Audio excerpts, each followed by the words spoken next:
ہاں جی اعوذ باللہ من الشیطان الرجیم بسم اللہ الرحمن الرحیم رب اشرح لی صدری ویسر لی امری واحلل عقدۃ من لسانی یفقهوا قولی اللهم انفعنا بما علمتنا وعلمنا ما ينفعنا زدنا علما اللهم صل علی محمد وعلی آل محمد كما صلیت علی ابراہیم وعلی آل ابراہیم انک حمید مجید اللہم بارک علی محمد وعلی آل محمد کما بارکت علی ابراہیم وعلی آل ابراہیم انک حمید مجید۔ ہاں جی الحمدللہ ہم نے پچھلی دفعہ جو یہ باب شروع کیا تھا باب فضل الزہد فی الدنیا والحبہ التعلل منہا وفضل الفقر، کہ دنیا میں بے رغبتی اور اس کو کم حاصل کرنے کی ترغیب، کہ دنیا سے بے رغبتی حاصل کر، زہد کہتے ہیں نا بے رغبتی کو، دنیا کوئی تعلق نہیں، اور کم حاصل کرنے کی ترغیب اور فقر کی فضیلت۔ ہم تو امیری کو فضیلت سمجھتے ہیں نا، تو اللہ کے رسول صلی اللہ علیہ وسلم فقر کو، فقیری کو اپنے لیے ایک بہت بڑا اعزاز سمجھتے تھے۔ تو اس میں ہم نے بہت ساری الحمدللہ آیتیں پڑھی تھی قرآن پاک کے حوالے سے، جس میں اللہ تعالیٰ نے دنیا کی جو زندگی ہے اس کے بارے میں بار بار یہی فرمایا کہ یہ کچھ بھی نہیں ہے آخرت کے مقابلے میں، متاع الغرور ہے، یہ دھوکے کا سامان ہے کچھ۔ اب اس ضمن میں نبی کریم صلی اللہ علیہ وسلم نے کیا فرمایا ہے اس کے بارے میں ہم پڑھ رہے ہیں۔ یہ آج حدیث نمبر 457 ہے۔ ہاں جی ہم نے پچھلی دفعہ ساری وہ آیات پڑھ لی تھی، آپ بھی جو ایبسنٹ تھے وہ بھی اس کو دہرا لیجئے گا، ورنہ آپ اس میں سے سن ہی سکتے ہیں۔ حضرت عمر بن عوف انصاری رضی اللہ عنہ سے مروی ہے کہ رسول اللہ صلی اللہ علیہ وسلم نے ابو عبیدہ بن جراح رضی اللہ تعالی عنہ کو بحرین بھیجا تاکہ وہاں سے وہ جزیہ وصول کر کے لائیں۔ اب پہلے تو دیکھیے گا، ابو عبیدہ جو تھے یہ جو عشرہ مبشرہ ہیں ان میں ان کا شامل ہے یہ، ہاں، تو ان کو بھیجا بحرین۔ آج کل ہم لوگ بحرین کہہ لیتے ہیں، لیکن اصل بحرین دو سمندر، یہ وہی ہے مرج البحرین یلتقیان، ہاں، اور یہیں پہ تو وہ میٹھے پانی کے چشمے دریافت ہوئے تھے، ہاں، یہ جو سمندر کے اندر سے، تو بحرین اسی لیے اس کو کہا گیا نا کہ اس میں میٹھے اور ہاں کھاری پانی دونوں قسم، کھاری پانی کے اندر، ہاں وہ یہاں سے ملے تھے، ہاں۔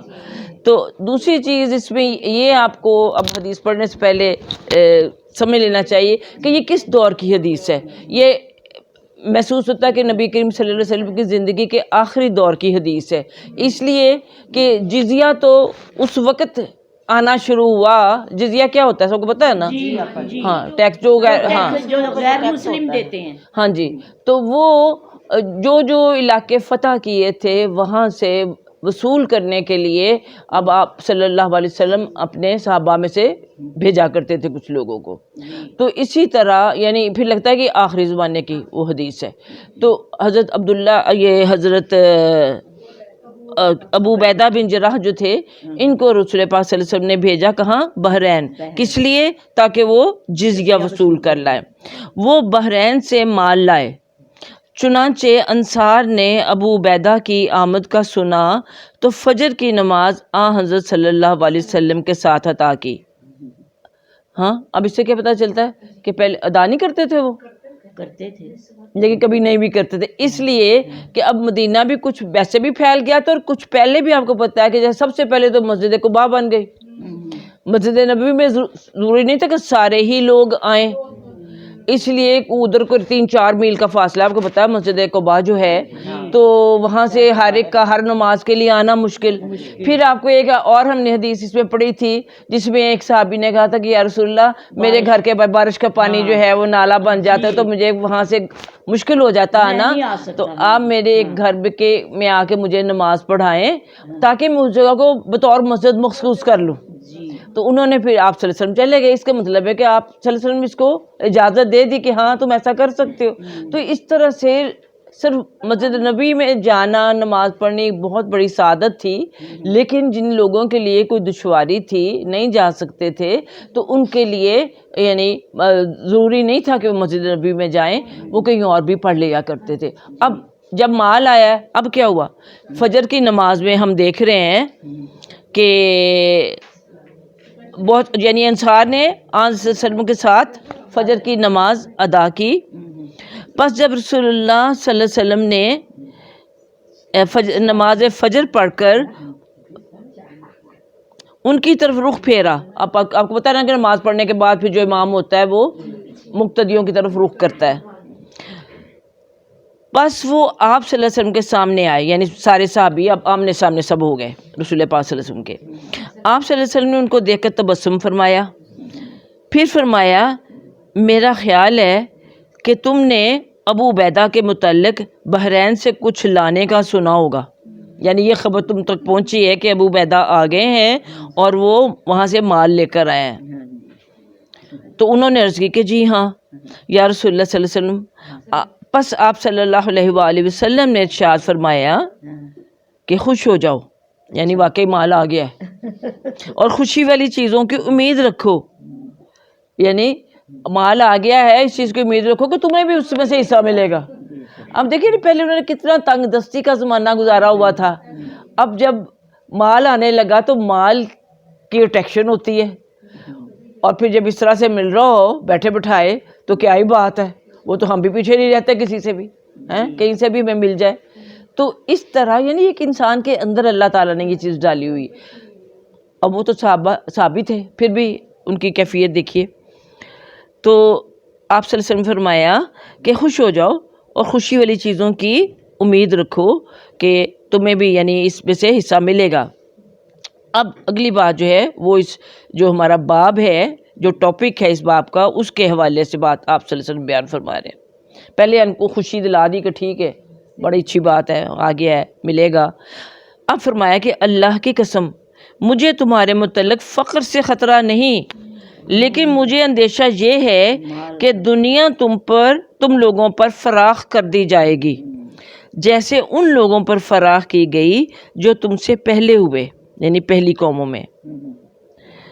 یعنی آپ صلی اللہ علیہ وسلم کو یعنی مستقبل کے بارے میں یہ معلوم تھا اور اندازہ بھی تھا کہ اب اسلام کو عروج حاصل ہو گیا، کہ ایسا ہونا ہے کہ تمہارے پاس مال فراوانی سے آئے گا جیسا کہ پہلی قوموں پر آتا رہا تھا۔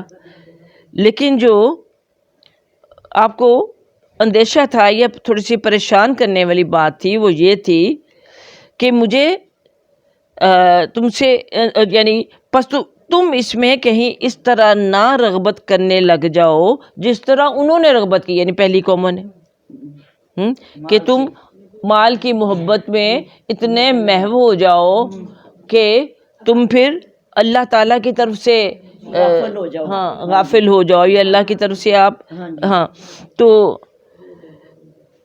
یعنی آپ کو فکر یہ ہوئی کہ اس طرح نہ کہیں ہو جائے، پس یہ تم کو کہیں اسی طرح ہلاک نہ کر دے جس طرح ان کو ہلاکت میں ڈالا۔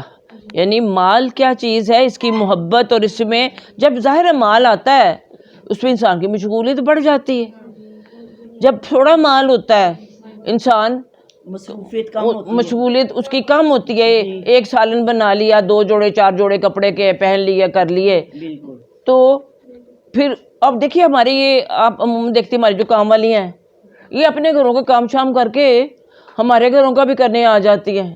وہ ایک آدھ کمرے کا گھر ہوتا ہے، چلو اس کو جو جھاڑو چھاڑو لگایا کیا اور آ کے ہمارا بھی کر کے چلے گی، اتنی لمبے چوڑے سلسلے ہی نہیں۔ اور ہم میں سے اس وقت کتنے کے جو دل اٹکے ہوئے ہیں گھروں میں کہ پیچھے سے آ نہ جائے صفائی والی، اور آج کہیں رہ نہ جائے، اور کہیں رہ نہ جائے، اور پھر ساتھ ہی یہ بھی ہوتا ہے کہ اگر میں اس کو 6000 تنخواہ دیتی ہوں، 200 200-300 تو میرا ایویں گیا، ایک تو صفائی نہیں ہوگی اوپر سے دیکھیے نا، صفائی نہیں ہوگی، اور پھر یہ دیکھیے مال کی محبت ہے نا، یہ انسان فوراً کیلکولیٹ کرتا ہے۔ چھٹیاں کریں وہ تب بھی ہم کیلکولیٹ کرتے ہیں، چاہے پیسے نہ ہی کاٹیں کہ لیکن اس نے اتنی چھٹیاں کی ہیں تو اتنا، تو یہ دیکھیے مال میں انسان انوالو ہو جاتا ہے، پھر ہمارے اتنے ہی کام بڑھ جاتے ہیں، ہماری دلچسپیاں بڑھ جاتی ہیں، ہمارے گھر بڑھ جاتے ہیں. اب ہمارے گھروں کے اندر جو سارے لوازمات ہیں ان کی صفائی اور جھاڑ پونچھ ہی مان نہیں. کتنا ٹائم لگتا ہے، اگر خود کریں تو پھر تو کچھ بھی کرنے جوگے نہیں رہتے، اور اگر دوسروں سے کرائیں تو پھر اس کے پیچھے پیچھے پھرنا پڑتا ہے. جی، اس کی رکھوالی کرنی پڑتی ہے. تو یہ دیکھیے نا، یہ روزمرہ زندگی سے ہم مثالیں لیتے ہیں کہ مال کی محبت جو ہے یہ انسان کو کس طرح اس میں مصروف کر دیتی ہے. اگرچہ الحمدللہ ہم دین کو سمجھنے والے اور جاننے والے ہیں، چاہے زبان سے ہماری کچھ نہ کچھ اللہ کا ذکر ہم کر ہی رہے ہوں، لیکن پھر بھی اس کو تھوڑی بہت ڈانٹ ڈپٹ کو جھاڑ پونچھ کو گھر کی کچھ اس کی بھی ساتھ ساتھ چلتی ہے. تو یہ ساری چیزیں کیا ہے، مال میں انوالومنٹ. کہ تم اور نبی صلی اللہ علیہ وسلم کو فکر کس بات کی ہوئی کہ پہلی قوموں کو کی طرح جس طرح وہ پھر مال کی زیادتی کی وجہ سے اس پہ مصروف ہو گئے. اور ہم نے دیکھا کہ نبی کریم صلی اللہ علیہ وسلم کے بعد جب وہ ملوکیت کا دور آیا پھر یہی کچھ ہونے لگا. پھر وہی جو اجمی بادشاہوں کے لوگوں کے طور طریقے تھے وہی انہوں نے اپنا لیے. مال جب آتا ہے پھر اس طرح کی للے تللے بھی انسان کرتا ہے. یہ جو ہماری آج کل شادیاں فنکشن ہیں، جب مال کی وجہ سے ہے نا سارا کچھ. ہاں، تو اب اگر ہم دیکھیں اس لحاظ سے تو آج دنیا کے جو امیر ترین ممالک ہیں وہ عرب ممالک ہیں، مسلمان ممالک ہیں. بیٹھی ہوئی ہے، ہاں ادھر آ. ہاں ادھر بیٹھ. ہاں، تو ان کے ہاں اب آپ دیکھتے ہیں کہ کس قدر ان کے ہاں اللہ تعالیٰ نے مال کی مسلمان جو عرب ملک دیکھیے. اور ابھی ایک پرانی بات نہیں ہے کہ پچھلے 150 سالوں کے اندر ہی سب کچھ یہ ہوا. جب تیل نکلا ہے تو سعودی عرب کی بھی قسمت بدل گئی، اور اب دیکھیے سعودیہ کہاں پہنچا ہوا ہے. کر رہا ہے وہ. ہاں جی، بہت جلد ان کے اندر وہ زوال کی نشانیاں نظر آنے لگی ہیں. ہم اپنے ملک میں جا کر بھائی ویسے غربت کا رونا روتے ہیں، مہنگائی کا رونا روتے ہیں، ہمیں راستہ مل نہیں رہا ہوتا، اتنا ٹریفک جیم ہوتا ہے، اتنی گاڑیاں ہیں. ہاں جی اسکولوں کے سامنے چلے جائیں، دفتروں کہیں بھی چلے جائیں آپ. جی. یعنی اتنی دنیا کی فراوانیاں آج ہمارے پاس بھی آ چکی ہیں. اب جب یہ سب کچھ ہوتا ہے تو اب دیکھیے ہمارے اسکول دیکھ لیجئے، آفس دیکھ لیجئے، کوئی بھی فنکشن دیکھ لیجئے، ان کے اندر کیا نماز کا اہتمام ہوتا ہے؟ کوئی نہیں ہوتا، کوئی نہیں ہوتا. نمازیں گئیں، جی. نمازوں کا وہ اہتمام نہ رہا، حلال و حرام کی تمیز نہ رہی. یہ سب کس وجہ سے ہوا ہے؟ مال کی وجہ سے. مال کی وجہ سے. ہاں، تو اس طرح سے اب آپ صلی اللہ علیہ وسلم کو یہی فکر تھی کہ یہ آج کی جو یعنی صورتحال ہے کہ جو دنیا کی محبت ہمارے اندر رچ بس گئی ہے. تو وہ آپ کو سب کو یاد ہے حدیث، وہ وہن والی حدیث جو ہے کہ ایک وقت ہے کہ جب دنیا کی ساری قومیں ایک دوسرے کو دعوت دیں گی کہ آؤ ہم مل دسترخوان کی طرف آؤ. کون سا دسترخوان ہے؟ مسلمانوں کو جیسے کھانے پہ ٹوٹ پڑتے ہیں نا مل کے سارے، اس طرح سے ہاں مسلمانوں پہ ٹوٹ پڑے. اور آج دیکھیے مسلمانوں پر کس طرح سے ساری قومیں جو ہیں یہ ہاں تیار بیٹھی ٹوٹ رہی ہیں. اور صحابہ کرام نے پوچھا تھا کہ یا رسول اللہ کیا اس وقت جب سب ہمارے اوپر اس طرح ٹوٹ پڑیں گے تو کیا ہم بہت تھوڑے رہ جائیں گے تعداد میں؟ تو آپ نے فرمایا کہ نہیں، تم تعداد میں بہت ہوگے لیکن تمہارے اندر ایک بیماری پیدا ہو جائے گی. اس کا وہ بیماری کون سی ہے یا رسول اللہ؟ وہن کیا ہوتی ہے؟ کمزوری ہو جائے گی. اور کمزوری وہن کیا ہے؟ ہاں حب دنیا و کراہیت الموت. وہ کیا کمزوری ہے کہ تمہارے اندر دنیا کی محبت پیدا ہو جائے گی اور موت سے کراہیت. جس کے پاس مال و دولت سارا کچھ ہو وہ چھوڑ کے جانا بڑا مشکل لگتا ہے کہ میں چلی جاؤں گی تو یہ سارا کچھ یہیں رہ گیا. میں اتنے شوق سے ہی میں نے یہ جیولری بنائی، میں نے گھر سجایا، میں نے نئی گاڑی لی، کس کا کبھی دل چاہتا ہے پھر جانے کو. لیکن جب زیادہ جاتا ہے بندہ تو سب وہیں کا وہیں دھرا رہ جاتا ہے اور بندہ نکل کے چلا جاتا ہے. ہاں تو ہاں جی آج بالکل یہی کیفیت ہو چکی. اور وجہ کیا ہے؟ یہی کمزوری کیا ہے؟ اس نے مسلمانوں کو بزدل بنا دیا ہے اور باقی قوموں کے لیے وہ ترنوالا بنے ہوئے ہیں اپنی اسی کمزوری کی وجہ سے. لیکن آپ دیکھیے جب مسلمانوں کے اندر یہ بیماری نہیں تھی تو تبوک کا ذرا یاد کیجئے کیا صورتحال تھی. بالکل بالکل. ہاں سواریاں ہاں نہ کھانے پینے کو ہاں. کچھ بھی. تو کس طرح انہوں نے وہ 900 میل کا سفر کیا, کس قدر جیشۃ الاسرا اس کو کہا گیا ہے جی کہ تنگ دستی کا وہ لشکر تھا کہ ایک راشن کے طور پر ایک آدھی کھجور ملتی تھی پورے دن کے لیے. وہ دروازہ کھولو.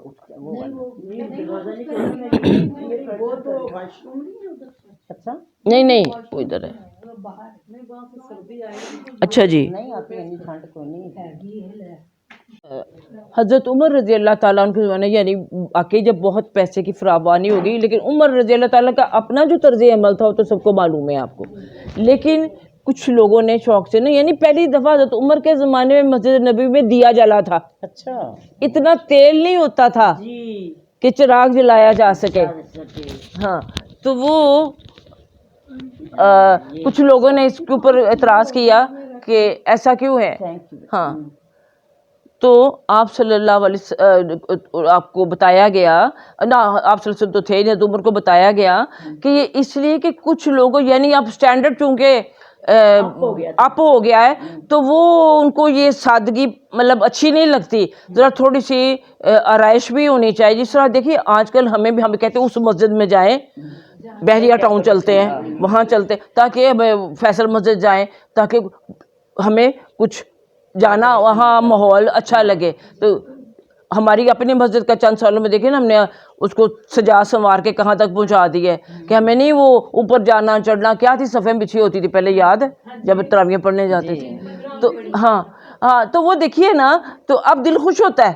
جی ہمارا وہاں جو پہلا تھا ایک غریب آدمی جائے تو اس کو تو وہی اچھا لگے گا جیسے پہلے حالات تھے, اور ابھی بھی غریبوں کی بستیوں میں جہاں مسجدیں ایسی ہی ہیں. لیکن ہمیں ایئر کنڈیشن چاہیے, کارپیٹس چاہیے. ہاں جی ہاں ہمارا وہاں دل نہیں لگتا.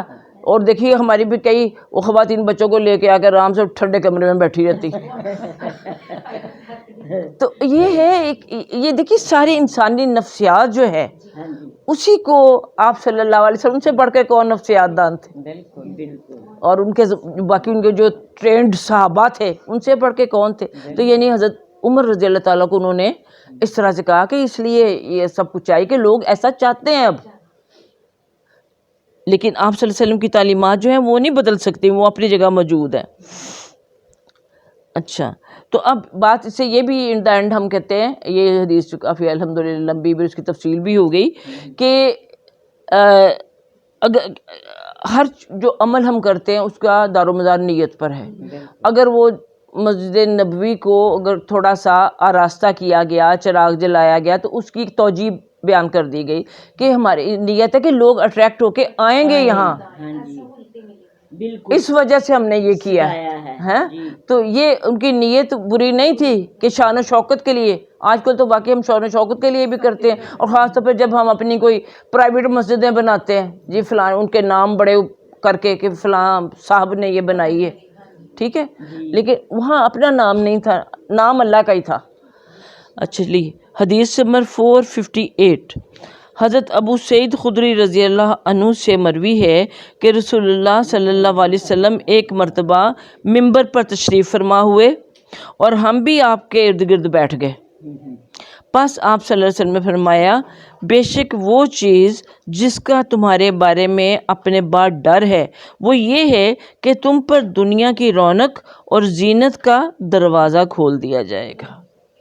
اب پھر باتیں وہی ہے, لیکن تھوڑا سا اس پہ انداز ہو جاتا ہے کہ آپ صلی اللہ علیہ وسلم کو دیکھیے ڈر تھا یہ کہ ایسا ہوگا اور ایسا ہوا, اور آپ کا وہ جو ڈر تھا یا اندیشہ تھا وہ یعنی صحیح ثابت ہوا. اور دیکھیے اس وجہ بھی اس کی آپ سمجھ سکتے ہیں کہ اب آج کل جو ہے یہ انسان دنیا کے اندر جو سائنسی ترقی ہوئی ہے, ٹیکنالوجی کی ترقی ہوئی, اس کی وجہ سے ایجادات جتنی ہوئی ہیں, ان ایجادات جو ہیں وہ ساری کی ساری وہ ہر گھر کی ایک ضرورت بن گئی ہیں.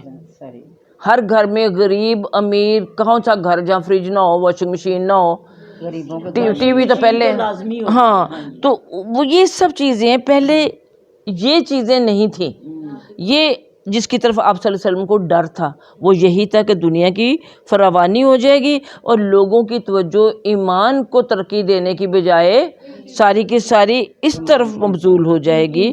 ہاں تو اب دیکھیے یہ اور پھر ان چیزوں میں اتنی انوالومنٹ ہو گئی ہے. اور اپنے ہم بچوں کو بھی دیکھ لیں تو ان کے پاس جو گیجٹس ہیں, جو ان کے لیپ ٹاپ ہیں, ان کی یہ موبائل ہے, ان کی نت نئی قسمیں چیزیں آتی رہتی ہیں, ان کے پاس اتنا ٹائم ہی نہیں ہے دن کے بعد سوچنے کا.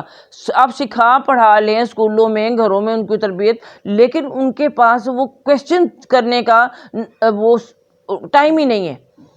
اور نہ ماں باپ اتنی توجہ دیتے ہیں, نہ ان کو اتنا ٹیچرز کا وہ رہا ہے, تو اس لیے وہ دین سے بیگانے ہوتے چلے جا رہے ہیں. ان کو یہ پتہ نہیں کہ یہ چیزیں جو ان کے لیے ایک مصیبت کا باعث ہے آخرت کے لحاظ سے. بڑوں کو نہیں پتہ تو بچوں کو کیا پتہ ہونا. اس لیے وہ کہتے ہیں جو وہاں سے آ رہے, ہم نے اپنا مائی باپ سب بنا لیا ہوا ہے مغربی ممالک کو, کہ جو وہاں سے ہمیں چیزیں آ رہی ہیں یہاں تو ہمارے اویلیبل ہی نہیں, ہم تو بڑے ہی بیکورڈ ہیں. تو اس لیے انہی کو دیکھو اور انہی کو جو چیزیں ان کو استعمال کرو, اور انہی کا پھر جو ہمیں, ہاں بالکل, جو ہمیں نظریات دے رہے ہیں, جو ہمیں وہ سوچ دے رہے ہیں, بس وہی ٹھیک ہے, وہ بڑے ایڈوانسڈ ہیں. اور ان کی آپ دیکھ رہے ہیں یہ کرونا کے حوالے سے ہر دوسرے دن تحقیق بدلی ہوتی, کبھی کچھ کہہ رہے, خود ہی وہ اب ماسک اتار کے بیٹھ گئے ہیں سارے کے سارے کہ ہم سے نہیں پابندی کی, کب تک کریں. اور سکول کھول دیے, سارا کچھ کھول دیے, تو کھولتے چلے جا رہے ہیں. اس لیے اپنا سارا نارمل لائف ہے, یہ زندگی کا حصہ ہے سب کچھ. اور دیکھیے کس طرح سے مطلب تعلیم سے لوگ دور ہوئے, بچے ہمارے, ان کی وہ رہی نہیں جو تھا ان کا تھا سارا سسٹم, وہ اپنے آن لائن کر رہے ہیں. ہمارے ہر بچے کے ہاتھ میں موبائل تو نہیں ہے, نہ ماں باپ کو پتہ ہے کہ آن لائن کس طرح کلاسز لینی ہے, بتانی ہے. وہاں تو ہوں گی, ہمارے پاس ہے نہیں ہے. تو یہ چیزیں نا دیکھیے ان کے ساتھ ہم مقابلہ کرتے ہیں, اور جب ہم ان کو دیکھتے تو کہتے پیچھے کل ہی ابھی طاہرہ ہی بات کر رہی تھی ان کے بھائی وہ لے کے آئے وہ جو کیا کٹ وہ جو ہے کورونا ٹیسٹ کرنے والے, ہاں تو کہتے ہیں مطلب خاصی وہ بہت مہنگی ہے, اور وہاں فری مطلب انگلینڈ میں انہوں نے لوگوں کو دی ہوئی اور ہر ایک کو دی ہوئی ہے, اور وہ آگے اپنے جہاں رشتہ داروں کو جن کے پاس نہیں وہ جو انٹائٹلڈ ہے یا کچھ پتہ نہیں, سارا مجھے ڈیٹیل نہیں پتا, تو ہاں تو دیکھو ذرا, تو ہمارے ہاں یہ اب بچے یہ دیکھیں گے تو کہیں گے ہیں ہم تو جاتے 5-6 ہزار ہمارا لگتا ٹیسٹ کروانے میں. ہاں تو یہ مطلب چیزیں جو ہے مروب کر رہی ہیں مسلمانوں کو اور مسلمانوں کے بچوں کو اور آئندہ نسلوں کو, اور ہر کوئی بھاگتا چلا جا رہا ہے کہ امریکہ جا کے پڑھنا.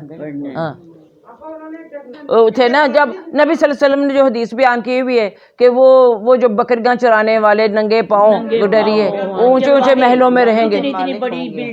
ہاں تو بس وہ اتنی تیزی سے یہ سب کچھ ہو رہا ہے کہ اب سمجھیے قیامت بھی آئی کھڑی, وہ بھی کوئی دور نہیں ہے. بالکل.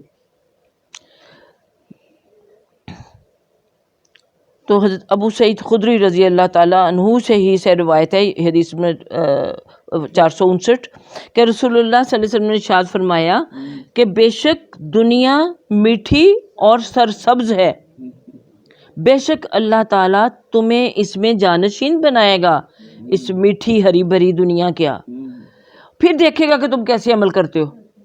بس تم دنیا سے بچنا اور عورتوں سے بچنا. دیکھیے میں کہہ رہی ہوں حدیثوں میں ذرا تھوڑا سا مشکل ہو جاتا ہے ان کو سمجھنا. قرآن کی آیتیں پتہ نہیں یاد ہم نے پڑھی بہت ہے اس لیے آسان لگتی ہیں, تو چلیے اس کی ڈیٹیل کریں گے تو سب بات کلیئر ہو جائے گی. ہاں اچھا, پہلی بات تو کہ آپ نے فرمایا کہ دنیا بڑی میٹھی ہے اور ہری بھری ہے. اب یہ دیکھیے دونوں سینسز اللہ تعالیٰ نے انسان کو دی ہوئی ہیں, یہ جانوروں کو نہیں ہے کہ آپ ذائقے کی حصہ آپ کو عطا کی ہوئی ہے, آپ نت نئے ذائقوں کے پیچھے, اور آج کل جتنے ہو گئے ہیں ہاں دیکھیے اس کی کوئی حد ہی نہیں ہے. آپ کے جتنے چینلز ہیں, آپ سارا نت چیزیں وہی اللہ نے جو پیدا کی ہوئی. پہلے گھروں میں کیا پکتا تھا, کیا پکا جی, آلو گوشت, گوبھی گوشت, مٹر گوشت, آلو کی بھجیا, فلانی دال, ہاں, اور اب نام بھی نہیں آتے. ہاں تو یہ دیکھیے کہ یہ دنیا کے اندر اللہ نے یہ کہا دنیا بڑی میٹھی ہے کہ ذائقہ, اب جانوروں کو تو پتہ نہیں میٹھا کیا اور کھٹا کیا اور وہ کیا ہے, وہ سب کچھ کھا جاتے ہیں. اب دوسری حصہ اللہ تعالیٰ نے انسان کو جو دی ایسٹھیٹک سینس ہے اس کی, خوبصورتی کو انجوائے کرنے کی جو مالیاتی حصہ اللہ نے عطا کی ہوئی ہے. اب سرسبز جو ہے دنیا، لہلہاتے ہوئے کھیت، گرینری، ہر چیز، اس کو کون انجوائے کرتا ہے؟ جانور کرتے ہیں. نہ ان کو تو کوئی پتہ نہیں، انہوں نے تو جو بھی نظر آئے گا انہوں نے چر جانا ہے. بالکل ان کو نہیں کتنا خوبصورت، اور آپ کو کتنی دکھ ہوتا ہے جب آپ کے بقرہ عید پہ آتے ہیں اور آپ کی کیاریاں چٹم کر جاتے ہیں، ذرا ان کو ڈھیل دو. ہاں، تو اللہ تعالیٰ نے دنیا کی یہ جو رنگینیاں ہیں، خوبصورتیاں ہیں، دنیا کی جو یعنی اٹریکشن، یہاں جو ذائقے ہیں، اب جنت کے کتنے بھی بتائے جائیں ہمیں یہاں پر جو کچھ نت نئی چیزیں مل رہی ہیں، ہم وہ تو کہتے ہیں جب کوئی جائے گا تو پتہ چلے گا نا کیا ہے تو کیا نہیں. اور جنت کتنی خوبصورت ہے وہ تو ہمیں تب کی بات ہے. دنیا میں آپ دیکھیے کتنا رجحان ہو گیا ہے لوگوں کا. یہ ادھر پہلے تو جاتے تھے ادھر جو ہے ہمارے اپنا مری تک چلے گئے، آگے چلے گئے، اور اب تو ہنزا گلگت کوئی دور کی بات ہی نہیں، ہر کوئی وہاں جانا چاہ رہا ہے. اپنے ملک کا ایک چپا جو سائی پلینز جو ہیں وہاں جو جا رہے ہیں، اور پھر ملک سے باہر ابھی تو اپنے ملک کو ایکسپلور نہیں کیا، یعنی کیا خوبصورتی دیکھنے کے لیے. تو پہلے کیا کہ یہ دنیا واقعی بڑی میٹھی ہے اور بڑی سرسبز بھی ہے. بے شک اللہ تعالیٰ تمہیں اس دنیا کا جانشین بنائے گا، یعنی بنائے گا کہ بنا دیا اللہ نے، خلیفہ بنایا نہیں. انی جاعلک للارض خلیفہ، آدم علیہ السلام کو اور آگے ان کی نسل کو اس زمین کا خلیفہ بنایا، اور کسی مخلوق کو یہ اعزاز نہیں دیا گیا. اچھا، اب یہ ہے کہ یہ دنیا کی جو نعمتیں ہیں ان پر یہ استعمال کے لیے کس کو دی؟ انسانوں کو. تو جب بھی آپ کوئی بھی نعمتیں کسی کو دیتے ہیں، آپ گھر ہی کرائے پہ دیتے ہیں، اپنے ہاتھ سے بنایا ہوا ہر چیز سجا سنوار کے، تو جب کرایہ دار نکلتے ہیں جو حشر کرتے ہیں تو آپ ان سے پوچھتے نہیں پھر ہاں کہ تم نے یہ کیوں کیا؟ اللہ کہتا ہے نا میں نے بھی زمین تمہیں اصلاح کر کے دی ہوئی ہے، اس میں فساد نہ پھیلاؤ.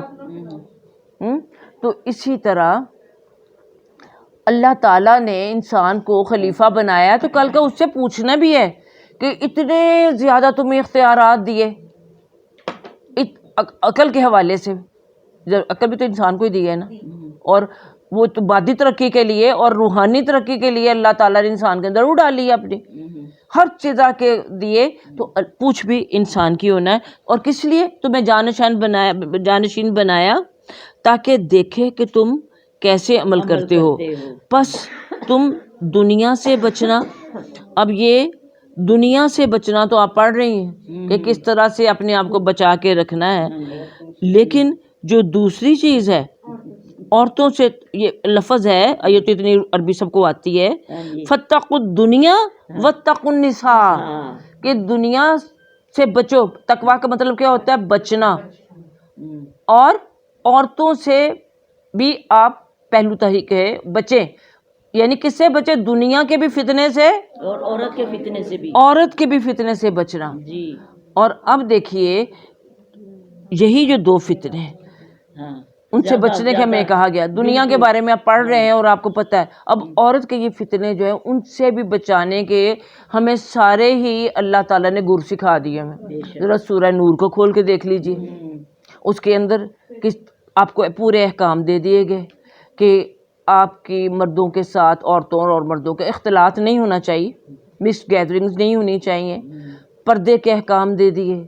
کہیں بھی ایک مرد اور ایک عورت، آپ صلی اللہ علیہ وسلم نے فرمایا ہے یہ آفیسز میں باس اور سیکرٹری ہوں یا ٹیچر اور شاگرد ہوں یا ملازم اور کوئی قاری، ہاں. اور یہ تو یہی آ رہی تھی کہ اگر آپ صلی اللہ علیہ وسلم کی حدیث ہے کہ اگر ایک قرآن پڑھانے والا ہے اور ایک پڑھنے والا، یعنی مرد اور عورت میں سے، ان کو بھی تنہائی میں اکیلا نہ چھوڑو کہ تیسرا تمہارے درمیان شیطان ہوتا ہے. آج ہم کہاں کس حد تک بچ رہے ہیں اس سے؟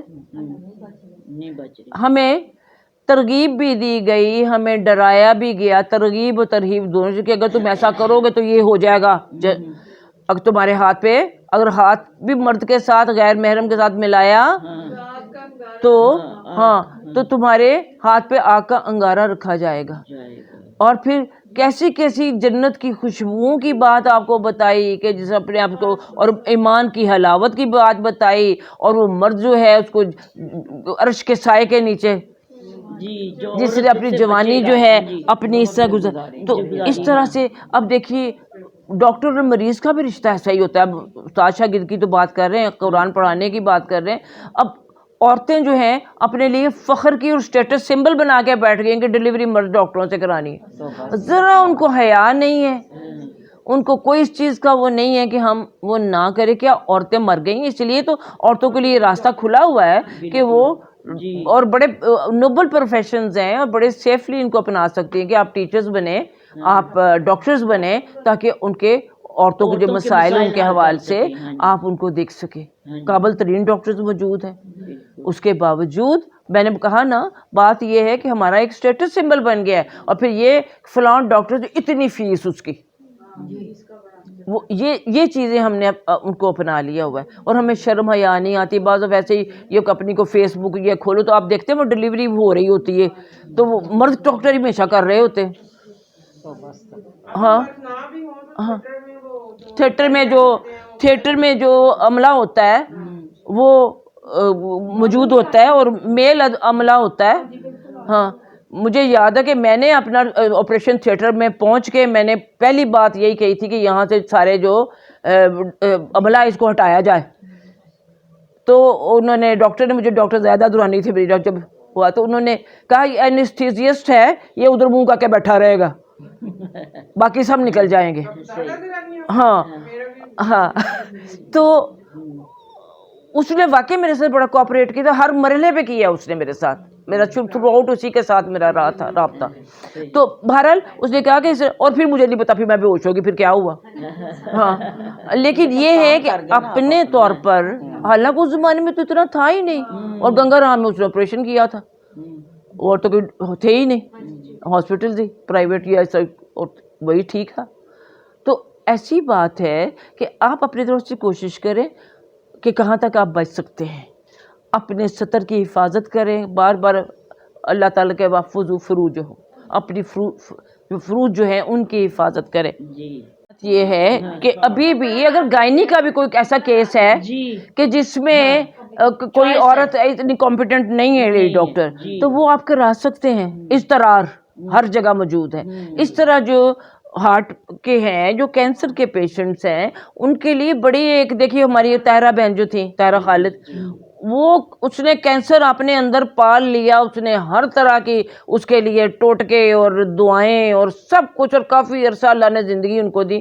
کہتی تھی میں نے کسی مرد ڈاکٹر کو دیکھا، بریسٹ کینسر تھا، سمپلی نہیں دکھایا اس نے کہ یہ اب کریں گے، ہیں کچھ نہیں کیا. تو اسی کے ساتھ وہ دنیا سے گئے، اور اتنے سکون سے وہ گئی تھی. ہاں مطلب اس لیے ایکسٹریم تک یہ دیکھیے، ایک ہوتی ہے ایک وہی بات ہے فتویٰ اور ایک تقویٰ، اور یہ چیزیں ذالک من عزم الامور، عظیمت کا درجے جو ہوتے ہیں کہ آپ فتووں کے سہارے نہیں لیتے، آپ عظیمت کے درجے تک پہنچتے ہیں.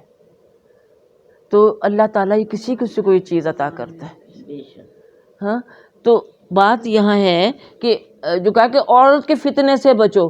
اب ایک عورت کا فتنہ تو سمجھیے یہ اس حوالے سے آپ سمجھ سکتی ہیں کہ ہمارا ان کے ساتھ اس طرح کا جو دیکھیے یہ سب کچھ اوپن ہو گیا ہے آج. کبھی آپ نے گینگ ریپ سنے تھے اتنے بچیوں کے ساتھ؟ آپ نے یہ کچھ سنا دیکھا تھا جو کچھ آج کل ہو رہا ہے؟ اور ویسٹ میں آپ یہاں اگر روتے ہیں، وہاں تو پیرنٹس بچوں کو، کل ہی میں سن رہی تھی کہ وہ وہاں 90% پیرنٹس انوالو ہوتے ہیں اپنے بچوں کے ساتھ، جب بچوں کے ساتھ یہ جو کچھ ہوتا ہے کہ 90% بچے جو وہاں پر ہیں، خصوصاً بچیاں جو ہیں، محفوظ نہیں ہیں.